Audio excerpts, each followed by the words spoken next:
Bueno, yo lo primero, eso, quería dar las gracias al Festival de Cine Calella, al público, al Akira Cine Club. Muchas gracias por proyectar Gallo Rojo. Pues nada, esto que lo primero que te habíamos preguntado, el nombre este del pintor vallisoletano en el cual, bueno, pues tomasteis como referencia para el trabajo estético.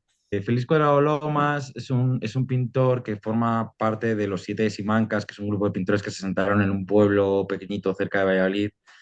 De ellos queda Sierra ahora mismo pintando. Y vimos un documental de Arturo Dueñas, que es coproductor de la película de Gallo Rojo, que se llama Tierras Construidas. Maravilloso, lo recomiendo mucho. Y bueno, yo ya lo había visto, pero lo vi un día con la directora de fotografía, con Caro Borge, y nos gustó cómo, no sé, nuestro paisaje siempre de la meseta lo hablan de él, ¿no? De las planicies, se fija la gente un poco la horizontalidad. Y Félix Corralomas era un poco un rebelde en sí mismo porque él se fijó frente a esa horizontalidad en la verticalidad del paisaje y se empieza a fijar en las parcelas y en cómo a través del vanguardismo, él al final ya falleció, pero era un pintor vanguardista, reduciendo el paisaje puede con cuatro líneas ya representar un paisaje que sea entendible por todo el mundo. Entonces, bueno, nos gustaba esa idea de frente a una tierra que se la achaca cierto conservadurismo, una serie de ideologías, parece que va siempre muy ligada a nuestra tierra, la planicie, pues él de repente es vanguardista, se fija en todo lo contrario, la verticalidad. Entonces, nos pareció por un momento que encajaba muy bien con esa idea de los jóvenes que tienen pensamientos muy diferentes a lo que puede haber en el rural, pero que aún así no quieren renunciar a ciertas cosas, ¿no? que heredan del rural. Ujú. No hay un argumento clásico de tres actos, sino que todo se va construyendo a partir de pequeños fragmentos de vida, ¿no? Y eso, pues la verdad es que es un punto de modernidad. Sí, está el tema también, a ver, en realidad el conflicto dramático en la película está de telón de fondo, que tenemos, el problema es la de estar de paso, por ejemplo, vas un verano, que es lo que le pasa al protagonista cuando está ese verano, pero ese problema siempre está ahí, entonces como que ya da la cara al final, pero siempre estuvo ahí y estaba ahí de telón de fondo en la película, ¿no? O sea, ese verano es como un oasis, entonces esa era la idea, y luego es una película que sí que casi por la idiosincrasia en sí, bueno, una vez me preguntaron que por qué esta película y no otra, pues por la falta de recursos. Es una película que se podía hacer porque combina cosas, muchas escenas reales, actores no profesionales y personas reales con personajes que sí que son ficción. Entonces, al combinar los dos, pues dotamos, o sea, introdujimos un poco también la ficción en la tierra y también buscamos esa idea del campo, de que tú plantas una semilla y recoges, ¿no? Entonces, de plantar y luego recoger, pero algo muy auténtico, ¿no? Que sea la película sobre el pueblo, no llegar a imponer una película, ¿no? Como llegaría una producción al pueblo y montaría grandes decorados y caracterizaría a la gente, sino al revés, que sea la película de ese pueblo. De hecho, de lo que más orgulloso estoy es que la gente de allí está encantada, entonces, que la han visto muchas veces y siempre que hay un festival se han desplazado para verla y demás. Y a mí eso es lo que más me llena de orgullo, que al final conseguimos hacer la película de Castromembibre, que es el pueblo. Previamente a esta película, rodaste un documental también sobre el medio rural y te quería preguntar si lo que proyectan al final es ese documental y de alguna manera es como un siguiente paso en esta profundización de lo que es el tema Sí. que tratas ahí. Mm. No, en realidad el documental es verdad que realmente trataba sobre los jóvenes que venían de la crisis de 2008, luego se comían el COVID. Entonces, durante el COVID, esa generación era un poco pues, recogiendo voces, grabando a jóvenes. Pero bueno, alguna de las conclusiones que podemos sacar de rodar aquello fue adelantarnos un poco a esta idea de post-COVID, de la gente de volver, de retornar, de poner en valor la raíz, lo rural, ha sido un poco del mundo post-COVID, pero ya en 2020, cuando rodamos el documental, ya empezaban a aparecer esas reflexiones. Entonces, bueno, pues fue una de las conclusiones que sí que es verdad que en Gallo Rojo la desarrollamos, pero realmente la parte del vínculo con el documental es porque también me nace un poco el sentimiento, ya a mí como director un poco más, y yo creo que a mis compañeras en realidad también, porque los demás miembros del equipo pues también es gente que está aquí operando y trabajando. Nos nace un poco la inspiración de hacer cine a través de nuestros compañeros que están aquí haciendo cine y la realidad es que por falta de recursos hay más documentalistas. El documental muchas veces es mucho más amable y más accesible a la hora de realizarse que hacer una ficción. Hacer una ficción requiere muchos más recursos, requiere una televisión pública, que aquí en Castilla y León no tenemos televisión pública y es un lastre que arrastramos a la hora de acceder a presupuestos. Entonces, en realidad lo del documental es un poco en simpatía, guiño a otros documentalistas como Pablo García Sanz, que está aquí operando desde Valladolid, Arturo Dueñas, que comentaba, ¿no?, que tiene el documental de Tierras Construidas y es coproductor de la película, Roberto Lozano y otros tantos que están aquí haciendo cine documental. Y es que la realidad es que si miro a mi alrededor, ¿no?, los que están aquí en mi ciudad haciendo cine, encuentro poca ficción, encuentro más documental. Yo siempre me he sentido más cercano a la ficción, aunque haya hecho algo de documental. De hecho, donde estoy cómodo realmente es la ficción. Entonces, bueno, pues quería también como dejar un poco ahí mis referentes, mis maestros o nuestros maestros, nuestros referentes como productora en la película. Esa es la idea un poco de ese nexo con el documental. Ujú. La relación de las dos chicas, de Lucía y de Pino, los personajes, pues parece como que hay mucha complicidad entre ellas, mucha cercanía, y entonces te quería preguntar si ellas eran amigas ya en la vida real y eso facilitó un poco pues este trabajo con ellas a ese Pues nivel. la realidad es que se crearon vínculos en la película muy reales, todo fue bastante real, incluso la experiencia de rodarla, porque es que rodábamos la parte de abajo de la casa y dormíamos en el sobrado de arriba. Y realmente ese proceso que tienen durante la película de conocerse y hacerse amigas es un poco un proceso muy orgánico porque es un proceso que estaba pasando también en la realidad, que nos estaba pasando a todos. O bueno, yo soy muy familiar en cuanto a la hora de rodar, entonces como director, digamos que no es tanto mi punto de vista como director soberano, sino me gusta más trabajar, yo trabajo con amigos, entonces Caru Borges, que por ejemplo ya he mencionado, dirige fotos, si tiene una idea y es mejor que la mía, pues se tirará por esa idea.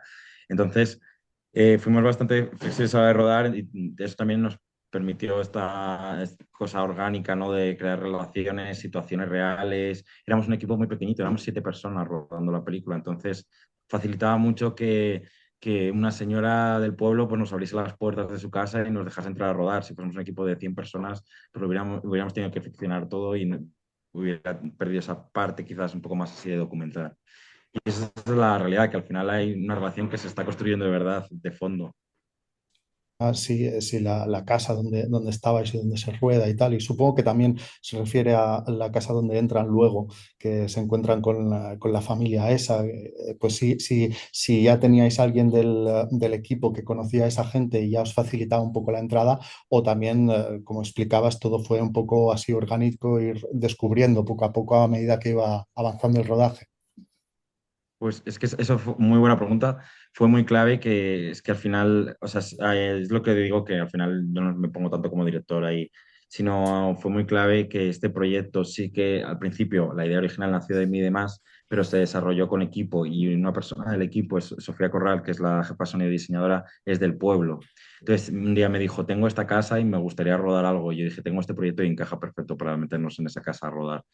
Entonces, es verdad que tuvimos la suerte de nunca ser forasteros en el pueblo. Desde el primer día se nos trató como...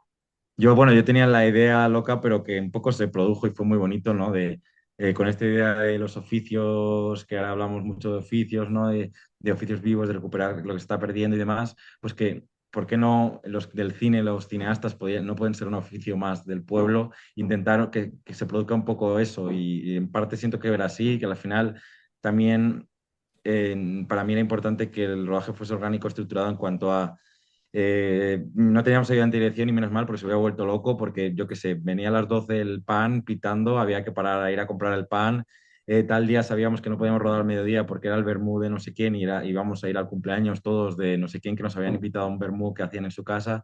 Pues intentamos que fuese un oficio vivo dentro del pueblo y que pues, los niños a lo mejor un día estamos en una jornada de rodaje, no la que salen, sino en otra jornada de rodaje estaban con nosotros allí de verdad. Las proyecciones las hicimos de verdad también. Entonces, para mí era un poco metacine, era un ejercicio nuestro personal, de todos, yo creo un poco, de aprender cine desde otra perspectiva más experimental. Entonces, bueno, respondiendo a la pregunta que me enrolla un poco, pues eso sí, teníamos a Sofía Corral, maravillosa sonidista, que es de allí, esa casa es suya y entonces, pues, no sé, siempre nos acogieron con los brazos abiertos desde el principio. Muchas gracias. La verdad es que del amarillo hay un tema con Mark bien chulo, porque claro, Mark Tarru para ti era esto totalmente ajeno, ¿no? Solo el amarillo. Lucía está haciendo de Lucía. Es que efectivamente, de hecho, con esto hubo crisis porque Lucía es directora de fotografía, o sea, curra sobre todo en cámara y no le gusta estar delante de la cámara, pero yo hice mi TFG, un proyectillo ahí, con ella actuando, yo la he conocido actuando y siempre me ha encantado su naturalidad en cámara y también es mi amiga, entonces, y es mi compañera, tenemos la productora juntos. Y es que este el personaje de Lucía, que además que se llama Lucía desde el principio, en mi cabeza era Lucía. Entonces ya hubo un momento donde dije, ya está, era como es que cualquier persona que lo haga de ti va a ser peor que tú, así que hazlo tú. Y como que me costó un poco convencerla, pero sí, ya ahora tenemos como un trato raro donde ella dice que no quiere actuar, que solo conmigo y yo encantado porque como director que tener una actriz que solo trabaja para ti en exclusiva, pues es como muy guay porque que ahora, bueno, ahora quiero que esté en todos los proyectos y a ver si me sale una peli para que lo protagonice. Pero sí, sí, es que Lucía es un titán de, pues yo qué sé, si tiene que mear en cámara, mea en cámara. Es que es alucinante, me parece ofensivo para el cine en general que no quiera actuar, lo respeto, lo entiendo. Pero sí, sí, tiene una naturaleza muy especial, aunque es verdad, estoy convencido de que si hubiera tenido que, o sea, si hubiéramos tenido que preparar un papel de un personaje un poco más alejado de su personalidad, aún así creo que lo hubiera abordado porque tiene una carisma en cámara muy especial, la verdad.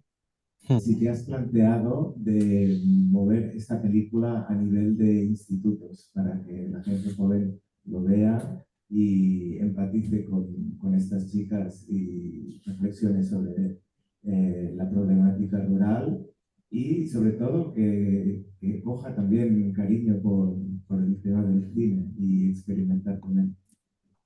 Pues sí que me gustaría bastante. La verdad es que me siento ahora mismo un poco atrapado porque me está costando mucho. Nos cambiaron la fecha de estreno varias veces.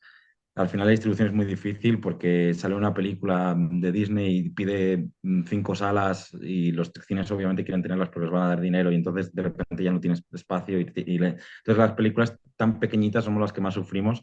Entonces siento que estoy un poco atascado, tengo unas ganas de que empiece a pasar esto y empezar a moverla pues institutos y tal. Lo que más ganas tengo de decir que es moverla por pueblos. Me lo han ofrecido mucho este verano, pero como no estaba estrenada en cines no he podido decir que sí.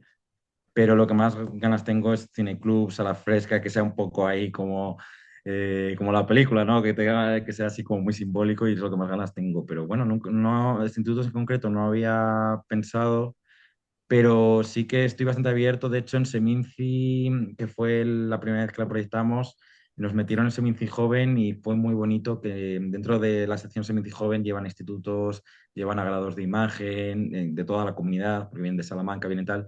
Entonces tuvimos como, creo que 3 proyecciones con chavales estudiantes enteras y fue maravilloso, no sé, fue como muy bonito el feedback. Yo creo que ellos tampoco se sentían muy lejanos a lo que veían en la pantalla, pero no a eso, sino a la gente, incluso a la gente del equipo, porque tampoco somos tan mayores la gente del equipo.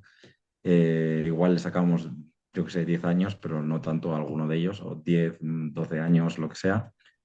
Y no sé, fue como muy bonito. Y sí, sí, ojalá. O sea, si alguien es profe de Insti y quiere escribirnos, como es una peli muy pequeña, también es bastante fácil que hagamos así. Os la dejemos para que la proyectéis. Así que encantados, la verdad. Pero lo que me gusta de ti y de Arturo es que habéis trabajado desde el profundo conocimiento de lo local, ¿no? Y bueno, simplemente saber un poco qué relación tienes con Arturo Dueñas y qué ha aportado él más allá de la producción, de la coproducción. Yo a Arturo le conocí, ¿cómo conocí a Arturo? Yo creo que de Valladolid y de pues gente que no, nos dedicábamos a esto y teníamos inquietud. Y Arturo es dueño de un cine muy chulo de Valladolid, que son los cines Casablanca, que es un cine muy pequeñito. Y es que yo vivo encima de ese cine, entonces es mi cine de referencia. Tengo un trato bastante del día a día, me recomienda películas. En cuanto a la peli, fue el coproductor soñado, porque esto es autoproducción entre yo y él, porque me dijo, toma el dinero, haz lo que quieras. Y nunca se metió en nada y ya está. O sea, el tema fue así. La verdad es que siempre se portó muy bien, con mucho cariño a la película, pero nunca, o sea, nunca me ha dicho esto algo así. O sea, Arturo es una persona que siempre está a mil cosas y bastante tiene con lo suyo. Entonces, bueno, simplemente yo creo que le gustó el proyecto y quiso colaborar y lo hizo así. Es verdad, me ha influenciado por otro lado por la parte de su documental Tierras Construidas, que tiene mucho, que tiene, si os fijáis en la entrada inicial al principio de la película que lleva al cine, es la película que va a ver es Tierras Construidas. Y los cines son los cines Casablanca, que son los cines de Arturo. Mira, nos dejaron rodar en su cine también.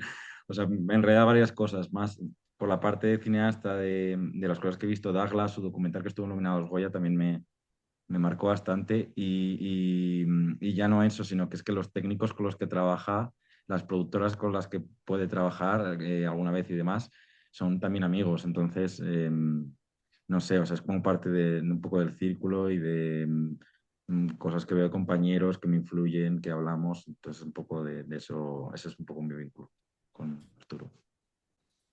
Pero pregunta que cuánto cuesta una película como la tuya, hacer una película. Pues debería de costar bastante más, pero son 50.000 euros, le hicimos, creo que menos, o sea, es que creo que ahora van 50.000 euros porque hemos tenido que meter dinero de distribución, pero el hecho de hacerla con 20.000 euros, el hecho de, o 10.000, 20.000, o sea, una cantidad que es ridícula, que en realidad es, es una faena, pero es que lo peor es que cuando es tan pequeño el presupuesto al final se van sueldos, ¿no? Entonces, que todos tengamos que hacer un esfuerzo de más es una putada, o sea, sinceramente, o sea, yo todavía pues obviamente no he ganado nada con esta película y, o sea, la gente sí que ha cobrado su sueldo, pero a mí me encantaría que hubieran podido cobrar un poco más, que hubiéramos tenido más días para rodarla y un poco en mejores de condiciones y todas estas cosas, que es lo que necesitamos. Pero sí, es una película hecha con nada. Y de hecho es que eh, la hubiéramos hecho con, o sea, realmente, o sea, hasta el rodaje en sí, es que está montado por mí en mi casa. La cámara es la de un amigo, el equipo de luz nos lo dejó, nos lo cedió la universidad. O sea, es que es una película que está ya no solo buscada por hacer por un presupuesto e ir pagando cosas, sino la estrategia fue, esto es lo que cuesta la película, ¿cómo podemos recortar? Vale, pues podemos dormir aquí y entonces no tenemos que pagar alojamiento. Las comidas, hacemos turnos de cocinar y cocinamos todos y comemos allí con cosas que compramos en el supermercado. Pues eso, usar el ingenio para de alguna forma hacerlo cine un poco pirata. Pero bueno, no sé, yo creo que tampoco, o sea, voy a sacar pecho de esto porque yo creo que el cine, o sea, el camino es que sean presupuestos más altos, más dignos. Y el problema que tenemos es por parte de nuestras instituciones, de la Junta de Castilla y León no apuesta por el cine, de no tener televisión pública, porque fue una concesión privada que nunca estuvo bien hecho y siempre se salta ese dinero, recibe un dinero público que debería de invertir en producciones locales y todo esto, pero no ocurre, no ocurre y nadie les aprieta las tuercas, o sea, es una situación lamentable de precariedad lo que tenemos en esta comunidad y un poco esa es la consecuencia de que tengamos que hacer cine así, pero no es algo para romantizar tampoco, o sea, quiero alejarme de esa idea romántica de qué bonito hacer cine con lo que tienes el bolsillo, porque al final responde a muchas carencias como comunidad. Mm. Me gustaría que nos hablaras de la canción de Gallo Rojo, Gallo Negro y en qué momento decides que el cine se vaya a llamar Gallo Rojo y poner la película. ¿Vale? Pues mira, es verdad, me habéis preguntado en qué me influye Arturo y una de las cosas que me dijo es que hizo, o sea, las pocas decisiones creativas que se han hecho como productor, es que yo al principio quería, no me tenía un título horrible provisional, pero que tenía la palabra Castilla. Y me dijo, sácalo del regionalismo porque no va a interesar más allá de en Castilla. Y ya dándole vueltas en mi casa, esto que me dijo Arturo, eh, pues como teníamos esa idea, hay una idea detrás de la película de coger los espacios, coger los objetos, los símbolos que ya no se ven y darles una vuelta. Se ve en la escena de la iglesia cuando reinterpreta los símbolos que ven en la iglesia, pero también cuando usan los bancos de la iglesia, porque es que nos pasó de verdad. Nos dijeron las señoras, coged bancos de la iglesia porque cabemos en uno solo, todas las que vamos a misa. Entonces, utilizar esos bancos para el cine. Entonces, hay como una cosa con la reutilización de volver al pueblo, vale, pero igual no nos sirve volver como hace 80 años, ¿no? A lo mejor tenemos que volver al pueblo con nuevas ideas, transformándolo, cambiándolo. Entonces, bajo esta idea, un poco, yo estaba buscando un símbolo para poder transformar y darle un nuevo símbolo. Y yo es que ante tanto pesimismo, lo único que se me ocurría era como algo que te llevase un poco a la resistencia y no sé, en algún momento dado me topé con esta canción y dije, pues vamos a darle una vuelta a esta canción. Vamos, como ya no nos sirve para representar esa época ya pasada de la guerra civil, pues vamos a buscar, no sé, o utilizarla porque es una canción muy bonita, aparte de la parte del gallo rojo, ¿no? Que es un animal que está muy vinculado a lo rural. Y eso fue un poco, Sí, no, fue la idea de vamos. vamos a coger esta canción de resistencia y vamos a convertirla en una canción de resistencia de otra cosa diferente a lo que fue originalmente pensada. Claro, a veces canciones así que son tan paradigmáticas, ¿no? Como Gallo Rojo, asociada a un momento histórico muy concreto y que tiene un peso, ¿no? Emocional muy grande, pero está bien que estos símbolos se reinterpreten, ¿no? O sea, que no queden anclados en una idea concreta, sino que van a ir evolucionando.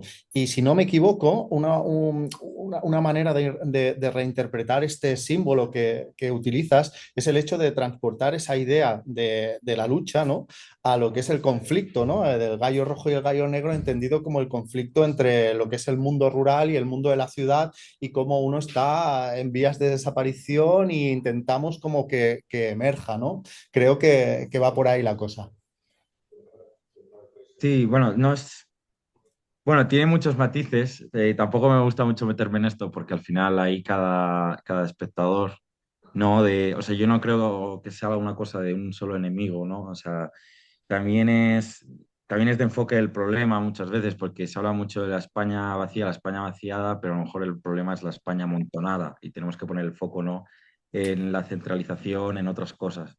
Pero ya no es solo eso, sino, o se suma lo político, obviamente tiene, o sea, hay responsables políticos detrás de todo este abandono donde somos una comunidad que lleva 30 años gobernado por el Partido Popular y esto es una realidad.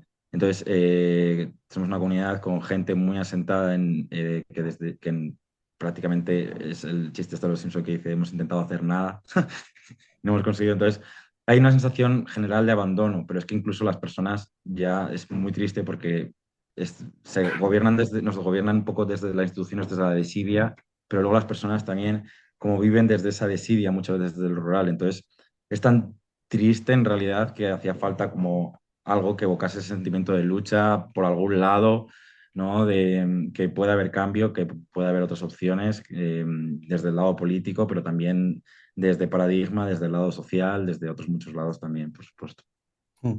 ¿Qué tipo de guión escribiste, si es que escribiste un guión para este proyecto? Pues era un guión por mi parte muy cortito de viaje, de personaje, desarrollo. A ver, para nosotros era importante, o sea, el guión se construye con los diálogos, por eso están acreditados y son co-guionistas Pino y Lucía, ¿no? Porque hacen una gran labor de desarrollo del guión en la propia escena cuando lo están llevando a cabo, incluso de propuestas, de hablarlo, de reunirnos. O sea, esto tiene un trabajo como muy democrático de reunirnos, un poco asambleario incluso, pero yo tenía claro que era importante tener una evolución coherente de personaje. Entonces el personaje tenía que ir de un punto A a un punto B. Y con eso es lo que trabajábamos a través de la evolución del personaje de Pino, de Ana, y saber muy bien en cada momento en dónde estábamos, porque era como nuestra guía, ¿no? Entonces yo llevaba un cuaderno mío de notas y iba ubicando todas las escenas y veía que me faltaba. Decía, pues de aquí a aquí falta una escena que enlace este momento del personaje de Pino con este momento o para conducir hasta el final. Bueno, pues tenía como mi estructura un poco caótica, pero a la vez con bastante sentido en un cuaderno escrito y vas sabiendo qué nos faltaba, dónde estábamos. Y había algunos momentos guía, ¿no? Que tenían que pasar dentro de la película para que la trama avanzase. Entonces también esos momentos sí que estaban un poco más escritos dentro que trabajamos siempre la improvisación. O sea, no ha habido nunca, quitando la escena, por ejemplo, la escena del cine sí que está acción por acción prácticamente escrita al principio, pero no había ninguna otra escena, no había ningún diálogo, no ha habido ninguna frase que haya dicho, Pino, apréndete esto y dilo tal cual, sino más bien era como, vamos a ver qué tema utilizamos para no sé qué, o incluso, por ejemplo, el momento regla, obviamente es suyo, yo de las reglas sé lo que leo, me cuentan mis amigas, pero no lo sufro en mis carnes. Entonces, bueno, pues eran momentos simplemente donde surgió, fue de una forma muy natural y estaban hablando de eso y dijimos, ¿qué os parece si rodamos sobre esto? A los dos os parece bien y lo desarrollamos un poco y dijeron, pues sí, pues tiramos. Y yo qué sé, hay momentos más suyos, hay momentos más impuestos por la estructura, pero en general siempre desde esa improvisación y sin perder el hilo a esa estructura. Ujú. Sobre la frase esta final, casi lapidaria, ¿no? De la chica, esta rubia, que viene, que es del pueblo, se va a la ciudad y dice eso de que en el pueblo siempre estás esperando a que pase algo, pero nunca llega, ¿no? Y me hizo gracia porque al ver la película sucedían diálogos, situaciones, secuencias que te parece que van dirigidas hacia un lado y nunca se desarrollan, ¿no? Y al final todo como que cobra sentido en esta última frase, ¿no? Que al final es un poco resumen, ¿no? No sé si la idea era un poco eso, pero me imagino que sería una idea más de montaje, ¿no? De utilizar esta estructura. Y bueno, yo desde el principio estaba un poco ahí esa idea de, bueno, pues de esperar a que pase algo, pero no pasa, no pasa y al final esa idea, o sea, yo la idea que tenía clara que para mí el sentido de esta película era transmitir como de un sentimiento más inocente, tipo nostalgia, ¿no? De tu pueblo, de lo bien que te lo pasabas, lo libre que eras yendo en bicicleta por las tardes de verano, ese sentimiento más inocente, más infantil, digamos, entre comillas, ¿no? Cómo puede evolucionar hasta de una forma más política, social, de involucrarme, de decir, no, ahora me voy a quedar, pero no va a ser por la parte nostálgica, sino va a ser por reivindicar este modo de vida, por reivindicar una alternativa a lo que la sociedad nos lleva. Entonces, era más como ese desarrollo, ¿no? de lo nostalgia a un poco a lo político y cómo, no sé, por el camino tengo la sensación de que también, aparte de que sí, somos una comunidad que nos sentimos siempre muy abandonados y nos lo creemos, pero también y quizás haciendo autocrítica, pues tenemos que luchar más, ser más combativos, hablar más de esto incluso. Entonces, como ella, como al final es la que se hace partícipe y tiene esa duda de qué hago o no, pero hasta ese momento nunca, eso lo que tú dices, ¿no? No termina de desarrollarse o se queda siempre ahí que parece que sí, pero no hasta el final un poco, porque al final es no sé, es importante que también nosotros mismos como que tomamos partido y hagamos algo, yo que sé, pues aunque sea una acción tan pequeña como montar un pequeño cine en tu pueblo e intentar vivir con eso, pues eso ya es algo bastante político y bastante en contra, ¿no? de esto que está pasando en la España montonada. Oye, pues Enrique, muchísimas gracias. La verdad es que es un placer conocer a cineastas como tú que, bueno, o sea, después de ver la película, pues ves que hay alguien comprometido no solo con el cine, sino con su entorno, con sus ideas, con su pasado y con el futuro, ¿no? Muchas gracias, Enrique, y esperamos poderte ver en el futuro, pues, con más proyectos como este. Y que no te olvides que aquí en San Paul tienes una casa. Muchas gracias, qué bonito. Gracias, la verdad es que me hubiera gustado veros en persona, pero no he podido ser, pero ya tengo algo, otra pendiente, otra proyección pasar. Chao. Gracias a Hala, un todos. abrazo. Adiós. Chao.